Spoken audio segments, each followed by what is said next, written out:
জামুগুৰি আৰক্ষী থানাত উত্তপ্ত পৰিস্থিতি। শোণিতপুৰ জিলাৰ গোৰ্খা ছাত্ৰ সন্থাৰ সভাপতি দীপক চুব্বাক গ্ৰেপ্তাৰক লৈ উত্তপ্ত পৰিস্থিতি।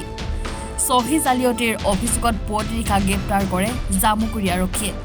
তেজপুৰৰ ২ নং দোলাবাৰীৰ নিজ বাসগৃহৰ পৰা নেতাজনক গ্ৰেপ্তাৰ কৰি লৈ আহে আৰক্ষীয়ে।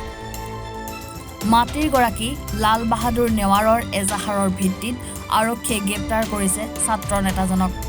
আনহাতে সভাপতিগৰাকীক দাগী অপৰাধীৰ দৰে আৰক্ষীয়ে ব্যৱহাৰ কৰাৰ অভিযোগ গোৰ্খা ছাত্ৰ সন্থাৰ নেতাকৰ্মীৰ। দীপক চুব্বাক বিনা চৰ্তে মুক্তি দিয়াৰ দাবীত জামুগুৰি থানাৰ সন্মুখত গোৰ্খা ছাত্ৰ সন্থাৰ নেতাকৰ্মীৰ তীব্ৰ প্ৰতিবাদ। দীপক চুব্বাক স্বাস্থ্য পৰীক্ষাৰ বাবে আৰক্ষীয়ে নিব বিচৰাত আৰক্ষীৰ সৈতে প্ৰতিবাদকাৰীৰ হতাহতি আৰু তীব্ৰ বাক পিতণ্ডা হয়। আমি আজি অনশন কৰিব লগা হ'ল সদৌ শোণিতপুৰ জিলা গোৰ্খা ছাত্ৰ সন্থাৰ সন্মানীয় সভাপতি দীপক চুব্বা ডাঙৰীয়াক ষড়যন্ত্ৰমূলকভাৱে চক্ৰান্তমূলকভাৱে যিটো জামুগুৰি থানাই আৰক্ষী চকীয়ে যোৱা ৰাতি ১২টা বজাত এজন সন্ত্ৰাসবাদীৰ নিচিনাকৈ তেওঁক এজন জাতিৰ নেতাক তেওঁ থানাত আনি লকআপত সোমোৱাই দিছে।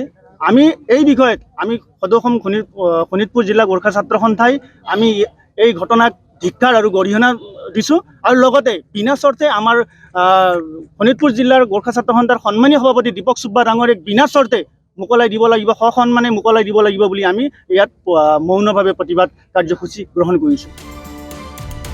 জামুগুৰি হাটৰ পৰা প্ৰাঞ্জল বৰুৱা ৰিপৰ্ট, এনি ভাৰত 24।